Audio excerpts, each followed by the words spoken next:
Hello guys, कैसे हैं आप लोग। आई होप कि आप सभी अच्छे हो गए। जैसा कि आप लोग जानते हो कि हम एनसीईआरटी पर आधारित अग्रवाल का अंशोल सॉल्व कर रहे थे। ये 2024 के एग्ज़ाम को देखते हुए बनाया गया है। One of the best unsold है, ठीक है। 2024 के लिए हमारे पास है कक्षा 10 गणित का आंसर, ठीक है। और हमने 2023 के जितने भी सेट थे उन सभी को कंप्लीट कर लिया था, सोल्व कर लिया था। और अब हम 2022 के सेट्स को कर रहे थे, ठीक है। 2022 का सेट 1 भी हमने करा दिया था पूरा का पूरा, ठीक है। वीडियो नहीं देखे तो लिंक आपको डिस्क्रिप्शन में मिल जाएंगी। आज हम क्या करने वाले हैं, सेट 2AW के जो विस्तृत उत्तरीय प्रश्न हैं, जो इसके विस्तृत उत्तरीय प्रश्न हैं, इनको करने वाले हैं। इनके ऑब्जेक्टिव्स को मैंने पहले ही बता दिया था, इससे पिछले की वीडियो में बताया है, ठीक है। वीडियो नहीं देखी तो लिंक आपको डिस्क्रिप्शन में मिल जाएंगी। डिस्क्रिप्शन चेक कीजिए, बहुत बड़ा खजाना आपके लिए छुपा करके रखा हुआ है। आप देख लीजिए, छुपा के नहीं रखा, आपको बिल्कुल दे दिया है, ठीक है। चेक तो कीजिए एक बार डिस्क्रिप्शन। देखिए अब हम इस यहाँ पर पढ़ेंगे और क्वेश्चन आपको स्क्रीन पर दिख जाएगा, वहाँ पर देखना, ठीक है। पहला क्वेश्चन है, कह रहा है कि संख्याओं 26 और 91 का अभाज्य गुणनखंड विधि द्वारा HCF और LCM ज्ञात कीजिए। देखिए ये क्वेश्चन बहुत ही ज़्यादा सरल क्वेश्चन है, ठीक है। और हर एक स्टूडेंट को ये क्वेश्चन आना चाहिए, ठीक है। ये क्वेश्चन आना चाहिए, HCF LCM निकालना सबको आना चाहिए। देखिए हमें क्या है, दो संख्याएं दी गई हैं 26 और 91। अगर आपको HCF निकालना आता है और क्वेश्चन पता है तो स्किप करके आगे बढ़ जाइए। दूसरा क्वेश्चन देखिए क्या है, 26। देखिए 26 को सबसे पहले गुणनखंड करो, 2 एकम 2, 2 3 6 और 13 एकम 13। और 91 है, 91 को भी कट करो। ये किससे कटेगा, 3 दूना 3, 3 3 3 3 9 नहीं कटेगा या 13 से 91 और 7 एकम 7 कट जाएगा। हाँ ठीक है। तो 26 का आया हमारा 2 गुणा 13 और 91 का कितना आया, 13 गुणा 7, ठीक है। चलिए देखिए सबसे पहले क्या करना है, आपको HCF ज्ञात करना है। याद रखिए सबसे पहले HCF उसके बाद LCM, क्योंकि अगर आप सबसे पहले LCM निकालने की कोशिश करोगे तो गलत हो जाएगा। देखो HCF कैसे निकलता है, जो दोनों तरफ होता है। देखिए 2 यहाँ है लेकिन कहीं यहाँ नहीं है तो इसका बॉक्स नहीं बनेगा। इसका देखो बॉक्स बन जाएगा। देखो 13 इधर भी है और 13 इधर भी है तो इसका एक बॉक्स बन गया। और याद रखिएगा जो बॉक्स वाला होता है ना, बॉक्स बना है उसको एक बार ही लिखना होता है। जैसे कितनी बार भी लिखा हो, जैसे 2 बार है तो उसको एक बार लिख लो, तो हमारा HCF कितना हो जाएगा, 13 हो जाएगा, ठीक है। और LCM देखो, अब LCM में याद रखिएगा बॉक्स के अंदर पहले वाले को तो लिख लो, पहले बॉक्स के अंदर 2 बार है उसे एक बार लिख लो। फिर LCM में जो बचा है उसको भी लिखना है। याद रखिएगा HCF अगर आप निकालते हैं तो केवल बॉक्स वाले को लिखा जाता है, और LCM में बॉक्स वालों के साथ साथ जो बचे होते हैं उनको भी लिखना है। बॉक्स वाले को लिख लिया, अब बचे 2 और 7 तो इनको भी गुणा में लिख लेना है। 23 कितना हो जाएगा, 91, सॉरी गलत हो गया, 13 दूना 26 और 13 दूना 26 और गुणा करा दो आप, 7 छंग हो जाएगा 42 और 7 दूना 14 और 4 18, ठीक है। तो हमारा कितना आ जाएगा, देखो HCF हमारा आ जाएगा 13 और LCM आ जाएगा हमारे पास 182। समझ गए क्वेश्चन, ठीक है। तो इस तरीके से आपको HCF LCM निकालना है। चलिए अगला क्वेश्चन देखिए। अगला क्वेश्चन हमारा खा है, कह रहा है कि P के किस मान के लिए समीकरण की जोड़ी, 2 समीकरण दी हुई है और हमें को कहा गया कि एक आदित्य हल है। अच्छा भाई, क्वेश्चन बहुत मज़ेदार है और बहुत बढ़िया क्वेश्चन है, ठीक है। इस वाले सेट में आपको बहुत इंटरेस्टिंग क्वेश्चन देखने को मिलेंगे और बहुत ही इंपॉर्टेंट क्वेश्चन हैं 2024 के लिए। पूरा का पूरा वीडियो देखिएगा। देखिए हमको क्या करना है, P का मान निकालना है और हमें नीचे 2 समीकरणें दी हुई हैं। देखिए क्या, पहली समीकरण हमें दी गई है 4x + py + ऐड = 0, ठीक है। और जो दूसरी है वो है 2x + 2y + 2 = 0।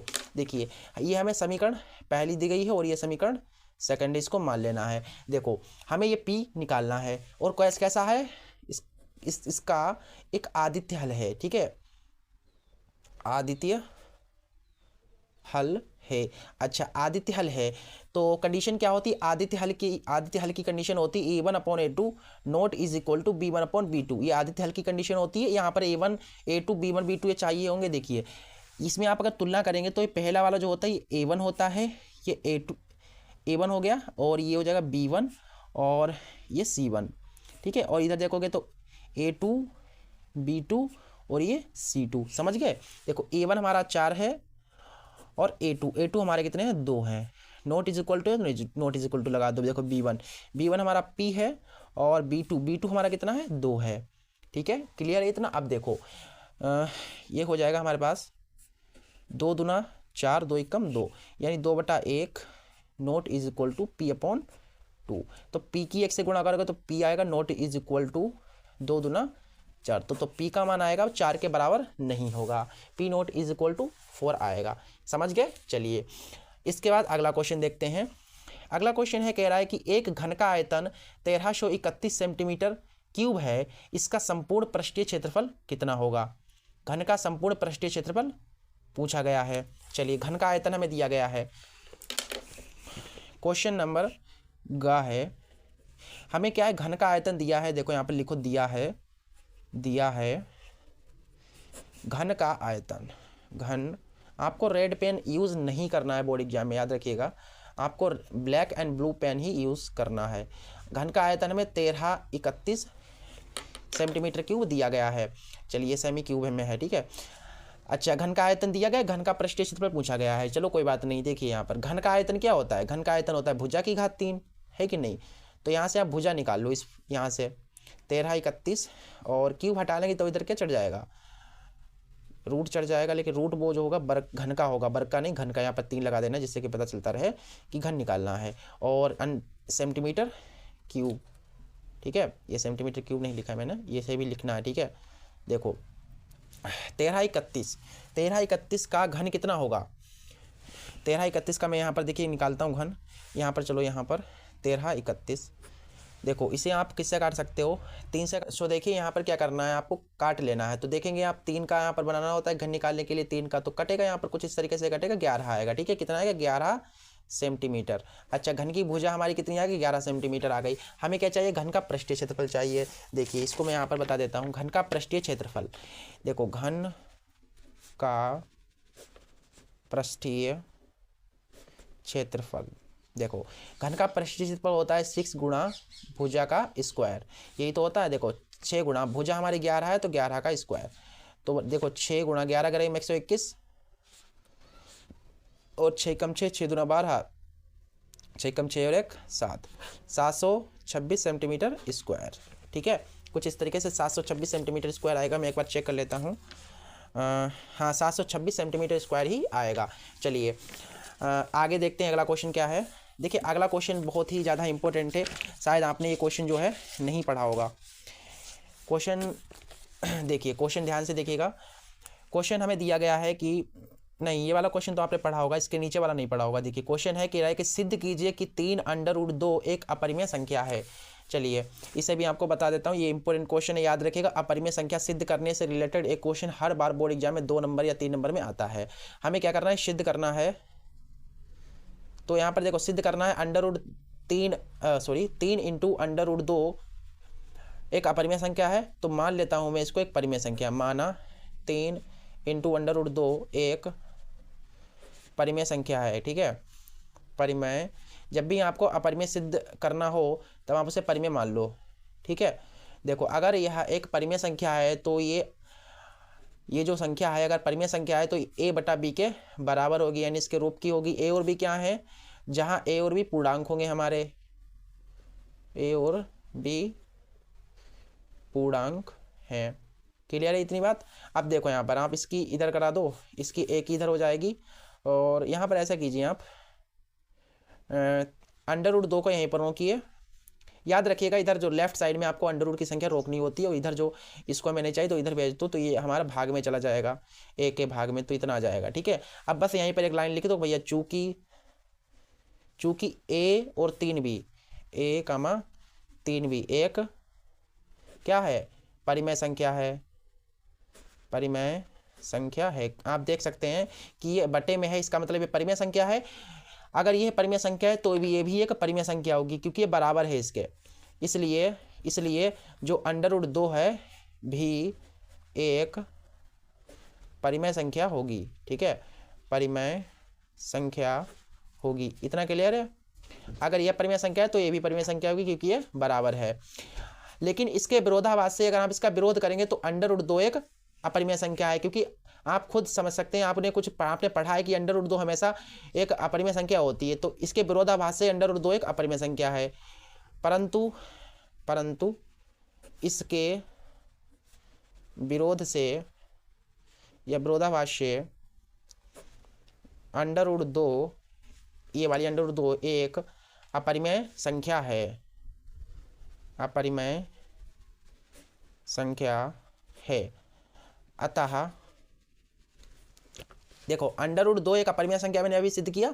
अगर ये एक अपरिमेय संख्या है तो ये भी एक अपरिमेय संख्या होगी, क्योंकि यहाँ पर भी √2 शामिल है। अतः ये भी एक अपरिमेय संख्या होगी। अतः 3 × √2, 3 × √2 भी एक इरेशनल नंबर होगा, एक अपरिमेय संख्या होगी, भी अपरिमेय संख्या होगी, समझ गए बात को? इस तरीके से क्वेश्चन करना था आपको। चलिए अगला क्वेश्चन बहुत ही बढ़िया क्वेश्चन है। कह रहा है कि क्वेश्चन है, कह रहा है कि 6 मीटर लंबाई वाला एक ऊर्ध्वाधर स्तंभ की भूमि पर छाया की लंबाई 4 मीटर है। अच्छा, एक स्तंभ खड़ा है, उसकी लंबाई जो छाया है, उसकी छाया की लंबाई 4 मीटर है, जबकि उसी समय एक मीनार की छाया 28 मीटर है, तो मीनार की ऊंचाई ज्ञात करनी है। अच्छा, क्वेश्चन बहुत ही मज़ेदार क्वेश्चन है। देखो, एक इधर हमारा मीनार खड़ा है और एक इधर हमारा खंबा खड़ा है, ठीक है। देखो इस मीनार से अगर आप देखें, देखो यहाँ पर पहले स्तंभ से देखो, स्तंभ है तो स्तंभ की छाया कुछ यहाँ पर इस तरीके से बनेगी, कुछ इस तरीके से स्तंभ की छाया। देखो स्तंभ कितना है, कितना 6 मीटर लंबाई वाला एक ऊर्ध्वाधर स्तंभ, ये स्तंभ है ना, इसकी जो लंबाई है वो 6 मीटर है। और इसकी देखो ऊर्ध्वाधर स्तंभ जिसकी छाया की लंबाई, जिसके छाया की लंबाई हमें दी गई है 4 मीटर। तो देखो ये स्तंभ है तो इसकी इधर छाया पड़ रही होगी, है कि नहीं? तो इधर छाया है तो छाया की लंबाई हमारी 4 मीटर है। अब देखो इसी समय ये मीनार भी खड़ा हुआ है, मीनार, तो मीनार से मीनार की कितनी है, मीनार कितना है, मीनार की लंबाई हमें निकालनी है। और मीनार के लंबाई, जो मीनार की छाया की लंबाई 28 मीटर है। अच्छा, मीनार के छाया की लंबाई 28 मीटर है। देखो ये 2 त्रिभुज हमारे बन रहे हैं, ठीक है। तो इससे आप इसे मिला दीजिए ऐसे करके, इसको आप कैसे मिला, इसको इससे मिलाएंगे अगर आप तो नहीं बनेगा काम, इसको आप इससे मिला दो, देखो इसी से, ठीक है। और ये यहाँ पर समझ गए बात को? ये 2 त्रिभुज हैं, देखो इसे मान लो A, B और C, ठीक है। इसे मान लो इसे ABC हो गया, इसे मान लो PQ, और ये C कोण, देखो दोनों में कोण C है उभयनिष्ठ, इस वाले त्रिभुज में भी ये C है और इस पूरे में भी ये कोण C कॉमन है। चलिए हमें क्या देखो बताया गया है कि मीनार के छाया की लंबाई 28 मीटर है। ये मीनार है और मीनार की ये छाया है, तो यहाँ से यहाँ तक की जो छाया की लंबाई होगी वो कितनी होगी, 28 मीटर होगी, ठीक है। हमसे क्या बताया गया, मीनार की ऊंचाई निकालनी है। मीनार की ऊंचाई, क्वेश्चन सॉल्यूशन यहाँ से मैं कर रहा हूँ। देखो मीनार की ऊंचाई, चलिए इसके बाद देखिए क्या करना है। इसके बाद देखिए हमारा त्रिभुज कौन सा है, त्रिभुज ABC। चूँकि देखो त्रिभुज जो ABC तथा त्रिभुज PQC में या PCQ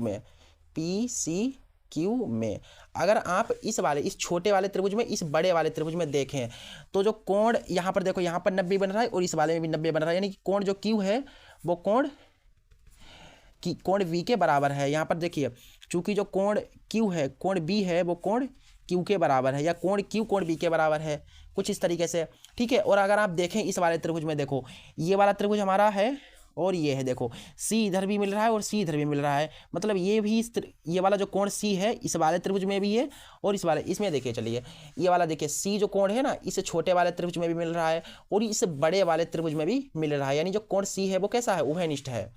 यहाँ पर लिख दो, कारण लिख दो, दोनों 90 डिग्री होंगे, ठीक है।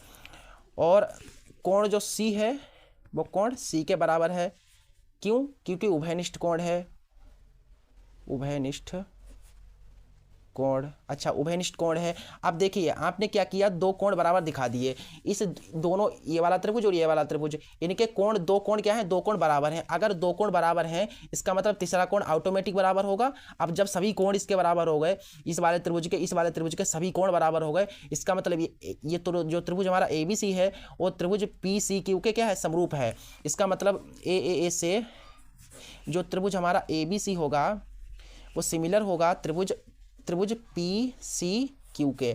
अब ठीक है, इतना क्लियर है। अच्छा, अगर ये दोनों त्रिभुज कैसे हो गए, समरूप हो गए। अच्छा, जब समरूप है तो इनकी भुजाओं का अनुपात बराबर होगा, है कि नहीं? इसकी भुजाओं का अनुपात बराबर होगा। देखिए ये मुझे क्या करना है, ये मान लेता हूँ H है, क्या है, H है, मीनार की जो ऊंचाई है वो क्या है, H है। देखो संगत भुजाओं का अनुपात बराबर होता है, जब त्रिभुज समरूप होते हैं तो उनकी संगत भुजाओं का अनुपात बराबर होता है, यानी कि ये वाला त्रिभुज बटा इस वाले त्रिभुज की भुजा, देखो इसकी संगत भुजा ये है और इस वाले की संगत भुजा ये है, तो ऐसे लिख दो कि h बटा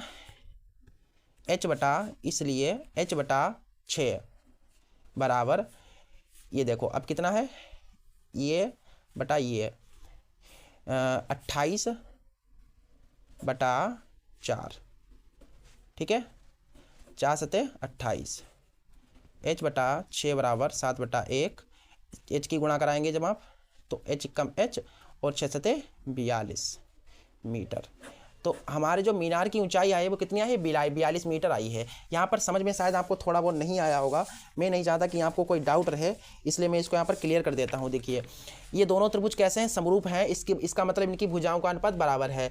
अच्छा ये वाली भुजा देखो PQ बटा AB होगा, है कि नहीं, ये लंब है और इस वाले का लंब, संगत भुजा मिल रही है कि नहीं मिल रही है, इसका आधार और इसका आधार बराबर होगा QC बटा BC,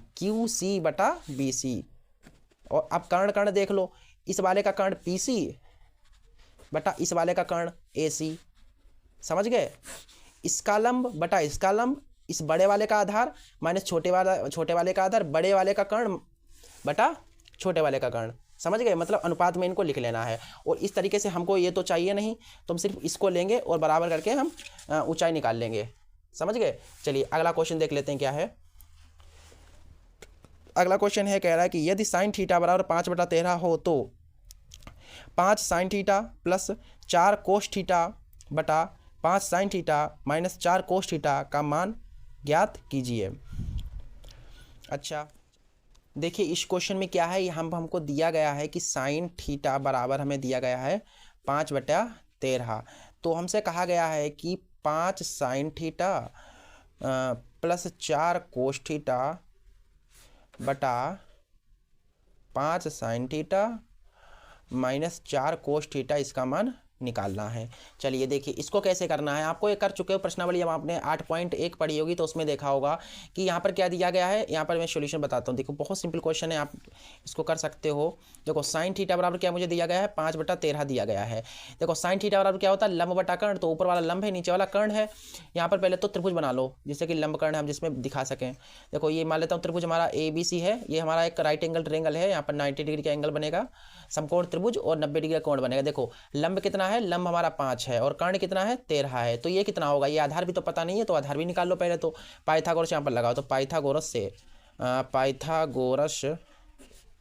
प्रमेय से पाइथागोरस प्रमेय लगाओगे तो पाइथागोरस प्रमेय कहती है कि कर्ण का स्क्वायर, कर्ण हमारा AC है तो AC का स्क्वायर बराबर लंब स्क्वायर, लंब हमारा AB है प्लस आधार स्क्वायर, आधार हमारा BC है, ठीक है। देखो AC हमारा 13 है, AB हमारा 5 है और हमें ये निकालना है। देखो 13 3 में 169 और ये देखो 5 25 प्लस BC स्क्वायर, ये 169 प्लस का 25 इधर आएगा माइनस का हो जाएगा और ये हमारा आ जाएगा BC स्क्वायर। घटाएंगे तो कितना आता है, देखो घटाने पर मिलेगा 5 4 9, 4 5 6 144 मिलेगा ना, और ये BC स्क्वायर। तो मैं यहाँ पर कह सकता हूँ कि BC बराबर 144 स्क्वायर, हटा लो रूट लगेगा तो BC बराबर आ जाएगा 12 सेंटीमीटर, ठीक है। ये कितना होगा 12 सेंटीमीटर होगा, ये 5 सेंटीमीटर है अपना और ये 13 सेंटीमीटर है। तब तो हमसे पूछा गया किसका, हमसे पूछा गया था 5 sine theta plus 4 cos theta बटा 5 sine theta minus 4 cos theta का मान क्या होगा। देखो बहुत ही आसान है, देखो 5 साइन थीटा बराबर क्या होता है, लंब बटा कर्ण, तो लंब हमारा 5 है और कर्ण हमारा 13 है, तो 5/13। कोस थीटा बराबर क्या होता है, आधार बटा कर्ण, तो आधार हमारा 12 है बटा कर्ण, कर्ण हमारा 13 है। देखिए और ये देखिए 5 साइन थीटा का मान है, आपको ऊपर देख सकते हो 5/13, और ये प्लस की जगह पर सिर्फ माइनस कर दो, और ये 4 12/13, सिंपल सी बात है। अब देखो 5 25 ऊपर हो जाएगा और नीचे हमारा 13, 4 दूना 8, 5 चौक 48, 48/13, नीचे ऐसे देखो 5 25/13 और माइनस का 48/13। अब हमारा क्या होगा, यहाँ पर देखो नीचे एक जैसा है तो ऐसे ही लिख दो, ऊपर वाले क्या है प्लस में है तो जुड़ जाएंगे, 8 और 5 13 और 4 5 6 और 1 7 73 बटा, देखो इधर घट जाएंगे, हमारे माइनस में है, नीचे एक जैसा है लिख दो और ऊपर घटा दो। घटाएंगे तो कितना आएगा, माइनस में आएगा, कितना आता है माइनस में, 5 3 8 और 4 में से 2 गया, 2 बचेगा माइनस का, तो ये तो कट जाएगा, तो हमारे पास कितना आएगा, तो हमारे पास आएगा माइनस का 73 बटा 23। ठीक है, कितना आ गया, माइनस 73 बटा 23, समझ गए। चलिए ये क्वेश्चन हमारा इतना आया है। ठीक है, माइनस 73 बटा 23 इसमें भी दिया गया, मीटर में आएगा। ठीक है, मीटर में। चलिए अगला क्वेश्चन देखते हैं क्या है। अगला क्वेश्चन है, कह रहा है कि ऐसे दो क्रमागत विषम धनात्मक पूर्णांक ज्ञात कीजिए जिनके वर्गों का योगफल 290 हो। ठीक है, ये क्वेश्चन आप वैसे खुद कर सकते हो, मुझे कराने की कोई ज़्यादा ज़रूरत नहीं है, बहुत ही आसान है। देखिए हिंट दे देता हूँ, आप खुद कर लेना। ठीक है, ठीक है, हिंट में दे देता हूँ किस तरीके से करना है। देखो क्या है, हमको क्या करना है, हमको दो धनात्मक विषम पूर्णांक ज्ञात करने, क्या ज्ञात करने हैं, धनात्मक क्रमागत धनात्मक विषम पूर्णांक। देखो पहले को मान लो, माना पहला, देखो क्रमागत वाले सवाल ऐसे ही होते हैं, अगर क्रमागत सम पूर्णांक बोले या क्रमागत विषम पूर्णांक बोले तो पहले वाले पूर्णांक को तुम x मान लिया करो। माना पहला क्या कर रहा हूँ मैं, पहला विषम पूर्णांक मान लो x है तथा दूसरा क्रमागत विषम पूर्णांक। देखो पहला x है, दूसरा मुझे 2 जोड़ने पर मिलेगा, पहला x मान लिया करो, दूसरा 2 मान लिया करो, x + 2 मान लिया करो। चाहे विषम बोले, क्रमागत विषम पूर्णांक बोले या क्रमागत सम पूर्णांक बोले, तो पहला x मान लो, दूसरा x + 2 मान लो। क्यों? क्योंकि अगर मान लीजिए पहला अगर विषम पूर्णांक मान लीजिए 3 है तो दूसरा कब मिलेगा, दूसरा आपको पता है पहला अगर 3 है तो दूसरा 5 होगा, लेकिन कब मिलेगा, 3 में 2 जोड़ने पर मिलेगा ना, तो हमेशा 2 जोड़ने पर ही मिलेगा। हमसे बोला गया है जिनके वर्गों का योग, क्या बोला है, जिनके वर्गों का योग 290 है। अच्छा, इनके वर्गों का पहले वर्ग करो। ठीक है, x + 2 है, इनके ऊपर भी वर्ग करो, इनका वर्ग, फिर उनका योग करो। अब इसके बाद देखिए क्या करना होगा, a + b का होल स्क्वायर क्या होता है, a² + b² + 2ab और ये 290, x² हो जाएगा 2x² + 4x, 290 प्लस का 4 इधर आएगा, माइनस का 4 हो जाएगा। तो 2 यहाँ से 2 कॉमन ले लूँ आप, तो हमें बचेगा x² + का 2x बराबर 286। अब यहाँ पे देखो इसे काटोगे, 2 1 2, 2 4 2 3 6, तो हमारे पास आ जाएगा x² + 2x बराबर 143, प्लस का आप इससे लिख सकते हो माइनस का और बराबर 0। तब आपको ऐसी दो संख्याएं सोचनी जिनकी गुणा करें 143 है, जिन्हें जोड़े घटाएं तो 2 है। मैंने पूरा का पूरा सवाल कर दिया है, आप संख्या सोच लेना। देखो संख्या हमारे ख्याल से तो होना चाहिए 13 और 11। देखो 13 और 11 ऐसी संख्याएं हैं, 13 और 11। ठीक है, 13 और 11 जिनकी गुणा कराओगे तो 143 आएगा और 13 में से 11 जाएंगे तो 2 बचेगा। ठीक है, इतना आगे कर लेना अपने आप। ठीक है, इतना मैं यहाँ पर छोड़ता हूँ। चलिए अगला क्वेश्चन देख लेते हैं क्या है। अगला क्वेश्चन है, कह रहा है कि एक लंबवृत्तीय शंकु के 13 ऊंचाई 13 सेंटीमीटर है तथा संपूर्ण पृष्ठ 90 पाई सेंटीमीटर स्क्वायर है, इसके आधार की त्रिज्या ज्ञात कीजिए। अच्छा, कोई दिक्कत नहीं है, बहुत ही आसान क्वेश्चन है, कहा है पहले लिख लो, दिया है पेपर में, पहले तो सबसे पहले लिखना है पेपर में दिया है, क्या दिया गया है हमें शंकु की 13 ऊंचाई। देखो 13 ऊंचाई किसकी, शंकु की 13 ऊंचाई पता आपको एल होती है 13 सेंटीमीटर दिया है। अच्छा, और क्या दिया गया है, संपूर्ण पृष्ठ दिया गया है, शंकु का संपूर्ण पृष्ठ, शंकु का संपूर्ण पृष्ठ क्षेत्रफल, ठीक है, बराबर 90 पाई। हमसे बोला गया आर का मान निकालो, तो क्या निकालना है, आर का मान निकालना है। चलिए बहुत ही सिंपल है, आर यानी त्रिज्या निकालनी है। अब त्रिज्या कैसे निकलेगी, ये आपको पता है शंकु का संपूर्ण पृष्ठ क्षेत्रफल क्या होता है, पाई आर एल प्लस वृत्त का क्षेत्रफल यानी पाई आर स्क्वायर, ये होता है ना। और देखो 90 पाई, यहाँ से आप पाई आर कामन ले लो, पाई आर जब कामन लोगे तो यहाँ पर बचेगा एल प्लस आर, 90 पाई। अब देखो यहाँ पर पाई से पाई कट जाएगा, आर हमारा निकालना है ना, और एल हमारा 13 है और ये आर बराबर ये हो जाएगा हमारे पास 90। ठीक है, और pi R L plus pi R square, pi R L common ले लिया, और इस तरीके से देखो 13 आर हो जाएगा, 13 आर प्लस आर की आर से करोगे आर स्क्वायर बराबर 90। ये इस तरीके से लिख सकते हो are square plus 13r plus का 90 इधर ले आओ माइनस का 90 बराबर 0। अब आपको ऐसी दो संख्याएं सोचनी है जिनकी गुणा करें तो 90 आए, जिन्हें जोड़े घटाएं तो 13 आए। तो 18 और 5 की गुणा कर देखो, 18 में से 5 जाएगा 13 बचेगा, और गुणा कराएंगे देखो 5 8 40, 5 का 5 4 9, तो 18 5 90, मतलब गुणा कराने पर 90 मिलेगा और 18 में से 5 जाएगा तो 13 मिलेगा। तो यहाँ पर गुणनखंड कर लो भाई। देखो ऐसे लिखो आप, प्लस का 18r, आर में लिखो ना, आर में माइनस का 5r माइनस का 90 बराबर 0। देखो यहाँ से आप कॉमन लोगे तो आर मिलेगा और ये आर प्लस 18, ठीक है। यहाँ से आप कॉमन ले सकते हो 5, तो आर प्लस 18 बराबर 0। ये दो बार, ये क्या है, कॉमन वाले को एक साथ लिख लो। यहाँ मैंने आर कॉमन लिया, यहाँ पर 5, तो एक साथ लिख लो। और ये 2 बार है आर प्लस 18, इसे 2 बार होता है, उसे एक बार लिख लेते हैं, तो एक बार लिख लो बराबर 0। सबसे पहले इसको 0 को बराबर डालोगे, जब r माइनस 5 को 0 को बराबर डालोगे तो r बराबर हमारा 5 सेंटीमीटर आ जाएगा। चलिए, और इसको भी 0 को बराबर डाल सकते हो, जब r प्लस 18 बराबर 0 करते हो आप, तो r बराबर मुझे माइनस 18 सेंटीमीटर मिलता है। और आप देख सकते हो माइनस, यानी कि जो त्रिज्या होती है कभी माइनस में नहीं होती है, याद रखिएगा त्रिज्या कभी माइनस में नहीं होती। तो हमारा उत्तर 5 सेंटीमीटर सही होगा, ठीक है। चलिए, इसके बाद अगला जो क्वेश्चन है उसको देख लेते हैं। तो आधार की त्रिज्या यहाँ पर लिख देना है आपको कि आधार की त्रिज्या बराबर 5 सेंटीमीटर, किसके, शंकु के, ठीक है। चलिए, अगला क्वेश्चन है, कह रहा है कि निम्नलिखित सारणी किसी मोहल्ले के 25 परिवारों में भोजन पर हुए दैनिक व्यय को दर्शाती है। उपयुक्त विधि द्वारा भोजन पर हुआ दैनिक माध्य व्यय ज्ञात कीजिए। देखिए, हमको माध्य निकालना और ये सारणी दी गई है, सो ये आप खुद कर लेना, ठीक है। यहाँ पर छोड़ता हूँ, कैलकुलेशन बहुत ज़्यादा होगी और टाइम बहुत ज़्यादा जाएगा, आप खुद कर सकते हो, ठीक है। बहुत ही आसान है, माध्य निकालना तो आपको आता ही होगा।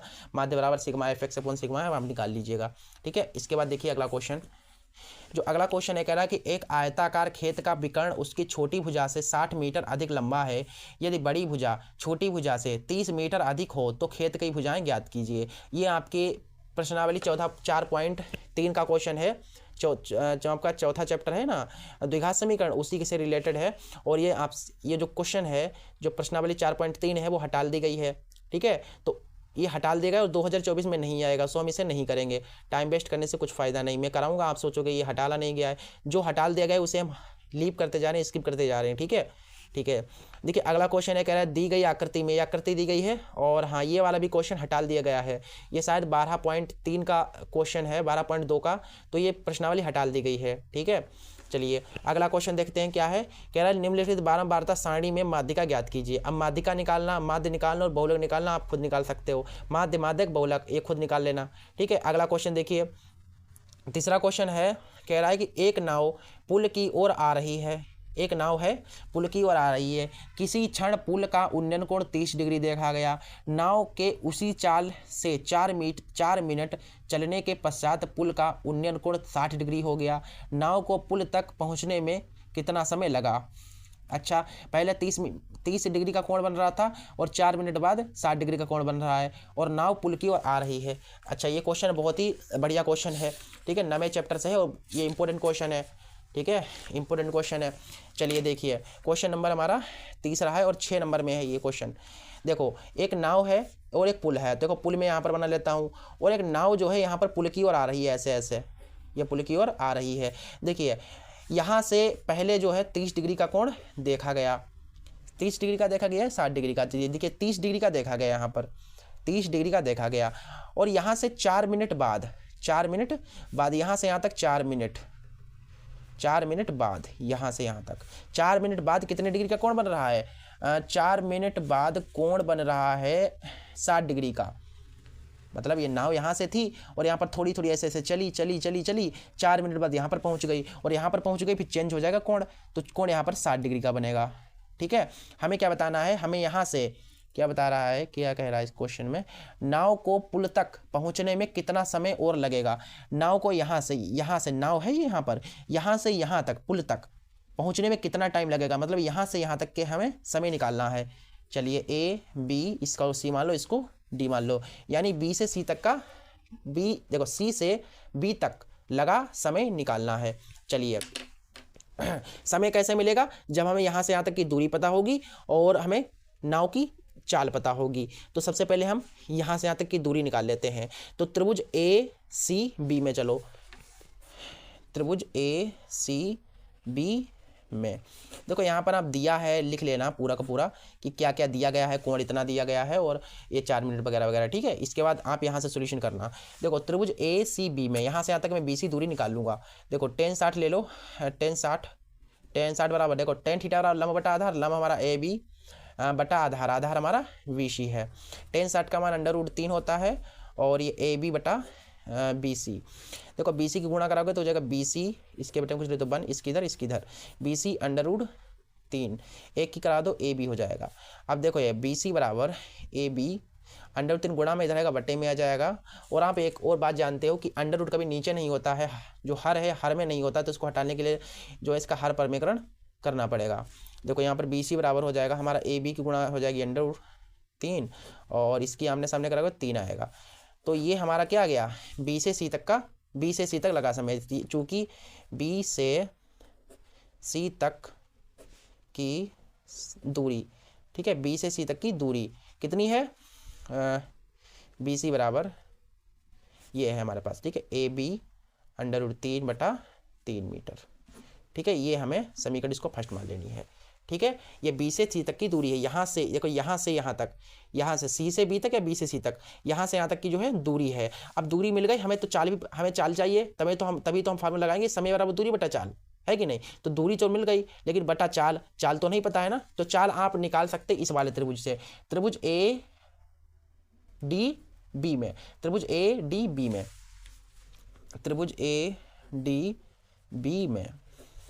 इसमें आप tan थीटा लीजिए, tan थीटा नहीं 30 है, थीटा तो इसमें 30 है ना, तो tan थीटा बराबर क्या होता है, लंब बटा आधार।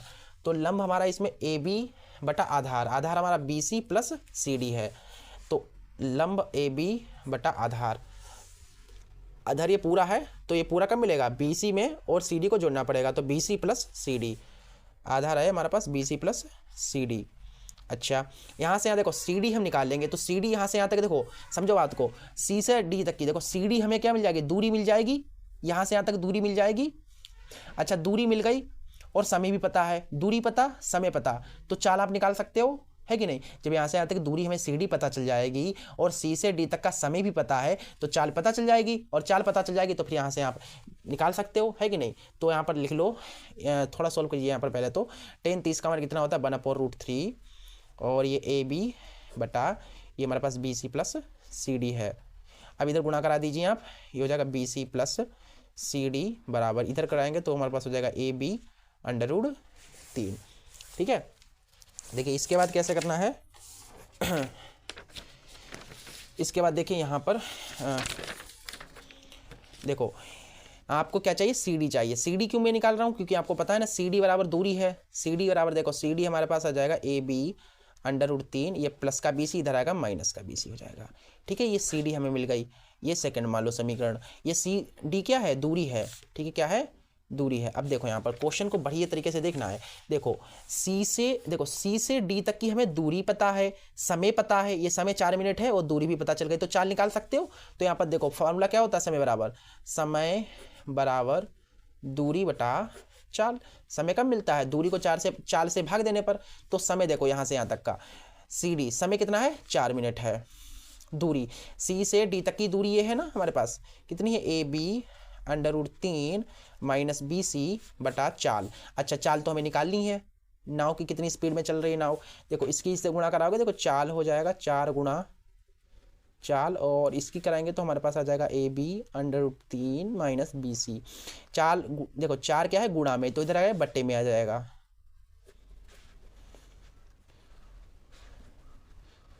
बटे में कर दो इसको इस तरीके से, ठीक है। ये हमारी चाल है, किसकी, नाव की, क्या है, नाव की चाल है। अच्छा चाल आ गई तो समय निकाल लो, फिर समय निकाल लो। समय बराबर देखो, अतः समय निकल आया, देखो समय बराबर दूरी बटा चाल, समय बराबर दूरी बटा चाल। देखो समय मिलेगा, अब देखो समय कैसे मिलता है, समय देखो दूरी यहाँ से यहाँ तक हमको देखो समय निकालना है, और हमने चाल भी निकाल ली, हमसे चाल भी हमें पता चल गई कि नाव की चाल कितनी है, इतनी है। अच्छा, बी से सी तक की दूरी भी हमने निकाल ली थी ये, तो दूरी देखो इतनी है, और चाल कितनी है, चाल इतनी है। तो देखो दूरी कितनी है, दूरी है ए बी अंडर रूट 3/3 बटा चाल। अच्छा, चाल कितनी है, देखो गाड़ी की जो चाल है वो ये हमने देखो अभी निकाली, चाल ये निकाली A B under root 3 minus B C बटा चाल। अच्छा देखो अब 4 हो गया, ठीक है। अब इसके बाद देखो समय बराबर ये है ना, नीचे वाला सबसे ऊपर करता है और ये इस तरीके से गुणा करता है, तो 4 के ऊपर गुणा कराओगे तो 4ab अंडर रूट 3, और देखो 3 की इधर गुणा करा दो तो हो जाएगा 3ab अंडर रूट 3 और 3bc। अच्छा देखो ना, गुणा कराई ना, 3 की इससे भी होगी, इससे भी होगी। अब देखो यहाँ पर एक और बात है, देखो क्या है bc bc बराबर इतना दिया गया है ना, देखो यहाँ पर सही से देखो ध्यान से, bc बराबर कितना दिया गया है, ab अंडर रूट 3/3 है कि नहीं। तो ये आप देख सकते हो, इसलिए इसे आप देखो, इसे आप समीकरण, ये समीकरण फर्स्ट है ना, देखो समीकरण फर्स्ट में bc बराबर ab अंडर रूट 3/3 दिया गया है, तो इस bc की जगह पर इस चीज़ को रख सकते हो। समीकरण फर्स्ट से देखो समय बराबर, देखो ऊपर कितना है 4ab अंडर रूट 3, ये 3 है, और ab अंडर रूट 3, देखो 3 है 3, और bc कितना है, देखो bc बराबर हमने निकाला था ab under root 3/3, ab under root 3/3, 3 से 3 कट जाएगा। अब देखो समय बराबर ऊपर हमारा कितना है 4ab अंडर रूट 3, और देखो ab अंडर रूट 3 कॉमन है, तो एक कॉमन निकाल दे, बाहर निकाल लो, और यहाँ पर बचेगा सिर्फ 3 और -1, ab अंडर रूट 3 कट जाएगा, ऊपर बचा हमारा 4, नीचे 3 से गया 2, 2 दूना 4 यानी 2 मिनट। तो मतलब कहने का ये है, देखो 2 मिनट आया हमारा, देखो यहाँ से यहाँ तक जाने में 4 मिनट लगेंगे, और यहाँ से यहाँ तक जाने में कितना मिनट लगेगा, 2 मिनट लगेंगे। तो समय कितना आ गया, 2 मिनट। समझ गए, ठीक है। चलिए इस तरीके से क्वेश्चन करना था, बहुत ही ज़्यादा इंपॉर्टेंट क्वेश्चन था ये वाला, ठीक है। चलिए इसके बाद हम अगला क्वेश्चन को देख लेते हैं। अगला क्वेश्चन हमारा क्या है, इसका अगला क्वेश्चन है, कह रहा है एक मीनार के आधार से 100 मीटर और 25 मीटर दूर उसी समतल पर स्थित 2 बिंदु A और B जो एक ही सीधी रेखा में हैं, उन पर मीनार के उन्नयन कोण एक दूसरे के कोटि पूरक हैं, मीनार की ऊंचाई ज्ञात कीजिए। अच्छा भाई, बहुत इंपॉर्टेंट क्वेश्चन, बहुत सरल क्वेश्चन है, 6 नंबर का ये क्वेश्चन बहुत ही इजी क्वेश्चन है, याद रखिएगा, बहुत ही इजी क्वेश्चन है, अथवा वाला है, तीसरे का अथवा वाला, ठीक है। देखो क्या है, यहाँ पर एक मीनार है अपने पास, ठीक है, एक मीनार है और एक समतल जमीन है, ठीक है, समतल जमीन। ये समतल जमीन है ना, देखो यहाँ पर क्या बताया गया, क्वेश्चन को सही से देखिए, कह रहा है कि A और B समतल पर स्थित 2 बिंदु A और B, ये समतल है ना, समतल पर स्थित हमारे 2 बिंदु हैं, मान लेना यहाँ पर A है और यहाँ पर V है। कह रहा है कि 100 मीटर और 25 मीटर दूरी पर स्थित है। अच्छा, यहाँ से यहाँ तक 25 ही होगी, आपको पता है यहाँ से यहाँ तक 25 ही होगी मीटर, है कि नहीं, और ज़्यादा ये है तो यह वाली कितनी होगी, 100 मीटर को होगी। समझ गए। अच्छा भाई, अब आप इसको जो है मिला सकते हो, ऐसे ऐसे मिला दो भाई, ऐसे, ठीक है।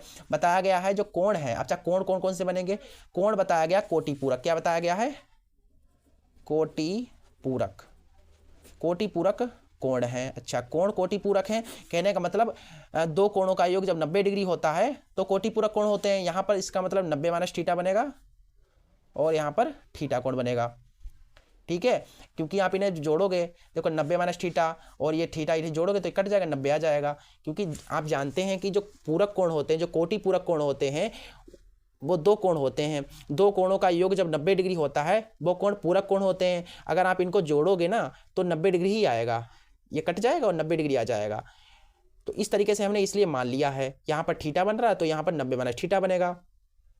समझ गए। हमको क्या बताना है, हमको मीनार की ऊंचाई निकालनी है क्या, हाँ मीनार की ऊंचाई निकालनी है। ये इसे A मान लो, इसे B मान लो, इसे ये सॉरी यहाँ पर आप उसको कुछ और मान लिए, A भी तो मान चुका हूँ ना, इसे D मान लो और इसे C मान लो। हमें क्या निकालनी है, हमें निकालनी है DC क्या है, मीनार की ऊंचाई है, D से निकालनी है। चलिए अच्छा भाई देखो, सबसे पहले त्रिभुज हम चलो त्रिभुज DAC में, इसमें आप tan थीटा लोगे ना, इस छोटे वाले त्रिभुज में टेन थीटा बराबर लंब, देखो लंब हमारा DC है बटा आधार, आधार हमारा 25 है, ठीक है। इसे समीकरण पहली मान लो। अब त्रिभुज DBC में इसमें भी 10 ही लेना है आपको, 10, लेकिन थीटा कितना है इसका, थीटा 90 माइनस थीटा है बराबर लंब, लंब हमारा क्या है DC बटा आधार, आधार देखो आधार हमारा पूरा BC है, BC पूरा का पूरा 100 दिया है, इसे समीकरण सेकंड मान लो, ठीक है। थोड़ा ऐसे मत करो, अभी मत मानो, इसको थोड़ा देख लो। 90 माइनस थीटा कितना होता है, कोट थीटा होता है, तो यहाँ पर देख लो अब कोट थीटा बराबर DC बटा 100, इसे समीकरण सेकंड मान लो। और समीकरण फर्स्ट की सेकंड से गुणा करा दो, अब समीकरण फर्स्ट की गुणा सेकंड से करा दो। देखो टेन थीटा की कोट थीटा से गुणा होगी, यहाँ पर टेन थीटा गुणा होगी कोट थीटा से, और ये DC बटा 25 है, DC बटा 25 इधर करा दो DC बटा 100, ठीक है। इधर आप गुणा कराइए, देखिए टेन थीटा कोट थीटा की जगह पर मैं लिख सकता हूँ 1/10 थीटा, DC की DC से गुणा होगी हो जाएगा DC स्क्वायर, 25 की 100 से गुणा होगी तो हो जाएगा 2500, कट जाएगा, और ये 1 बराबर DC स्क्वायर बटा 2500 आएगा। इसके बटे में कुछ नहीं, तो 1 DC की गुणा यहाँ पर देखो DC स्क्वायर कम क्या होगा, DC स्क्वायर बराबर 2500 ही कम 2500, ठीक है। अब देखो यहाँ पर DC बराबर स्क्वायर हटा लोगे तो रूट लग जाएगा 2500 के ऊपर, तो DC बराबर 25 25 और ये हो गया हमारे पास 50 मीटर, यानी कि जो मीनार है वो 50 मीटर लंबा है, ऊंचा है, कितना है ऊंचा 50 मीटर, समझ गए। इस तरीके से क्वेश्चन। और मैं एक और बात आपको बताना चाहता हूँ, ये जो क्वेश्चन है 2024 बोर्ड से हटा दिया गया है, ठीक है, ये हटा दिया गया है, तब भी मैंने बता दिया, आप देख सकते हो, ठीक है, क्वेश्चन हटा दिया गया था वैसे। चलिए इसके बाद अगला जो क्वेश्चन है, कह रहा है कि ऋतु धारा के अनुकूल 2 घंटे में 20 किलोमीटर तैर सकती है और धारा के प्रतिकूल 2 घंटे में 4 किलोमीटर तैर सकती है, स्थिर जल में उसकी तैरने की चाल और धारा की चाल ज्ञात कीजिए। अच्छा, ये वाला जो क्वेश्चन है ये भी हटा दिया गया, और इसके नीचे वाला जो क्वेश्चन है ये भी आपके सिलेबस से हटा दिया गया है, तो इसे नहीं करेंगे। अगला क्वेश्चन देखिए, क्वेश्चन है कह रहा है सिद्ध कीजिए कि tan theta minus cot theta upon sine theta into cos theta is equal to sec square theta minus cosec square theta is equal to tan square theta minus cot square theta.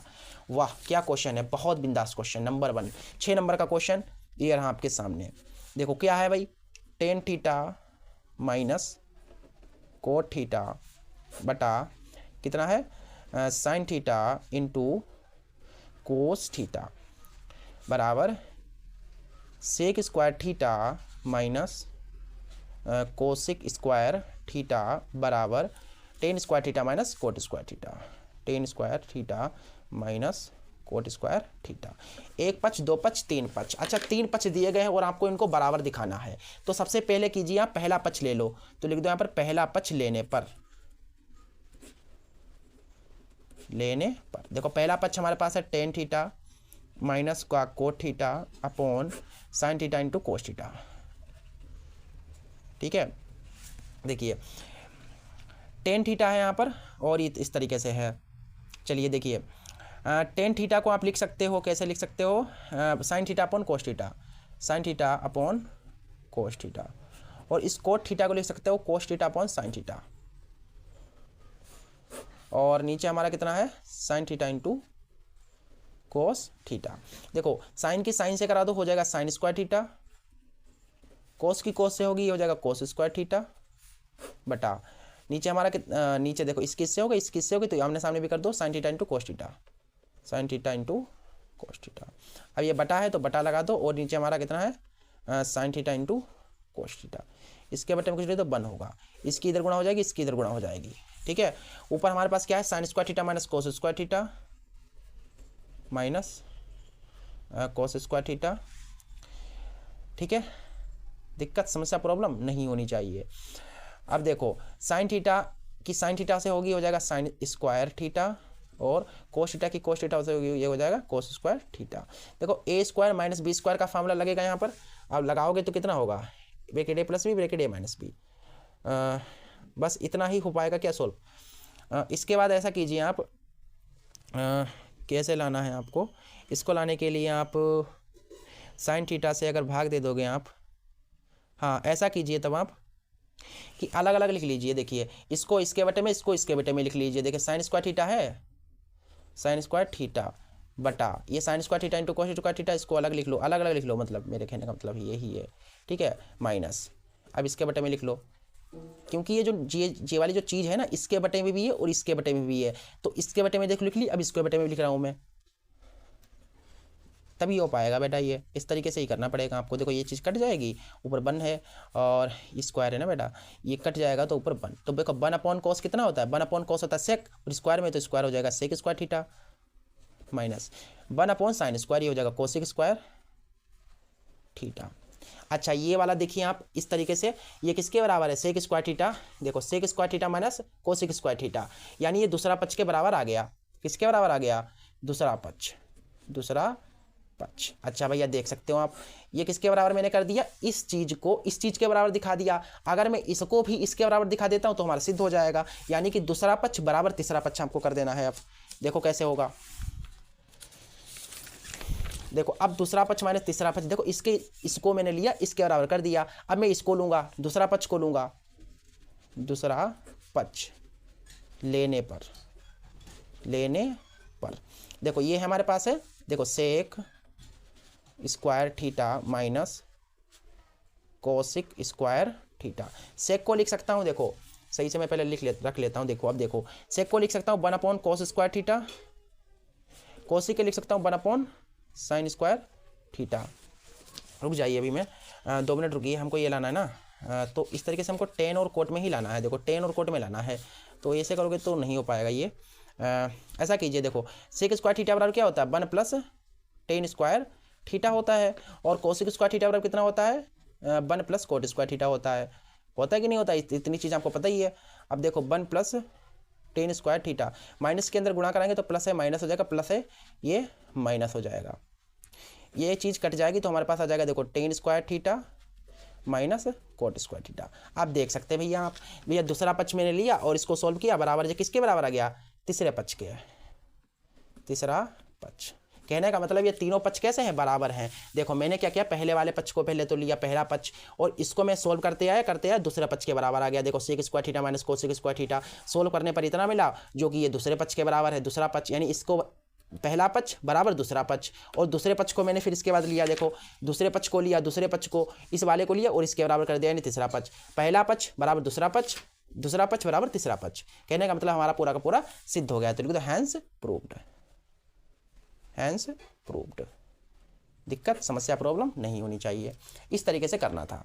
देखिए अगला question त्रिकोणमिति से ही है, सिद्ध करने वाला question है, और ये क्वेश्चन हमें 5वें का अथवा वाला है, ये 6 नंबर में है क्वेश्चन। देखो क्या है, 1 upon cosec A minus cot A minus 1 upon sine A. इसको मुझे दिखाना है 1 अपॉन साइन ए माइनस, इसी में है देखो 1 upon cosec A plus cot A, मतलब इसको इसके बराबर दिखाना है। देखिए इसको पहले तो आप LHS को ले लो, ठीक है, तो लिख लो टेकिंग LHS।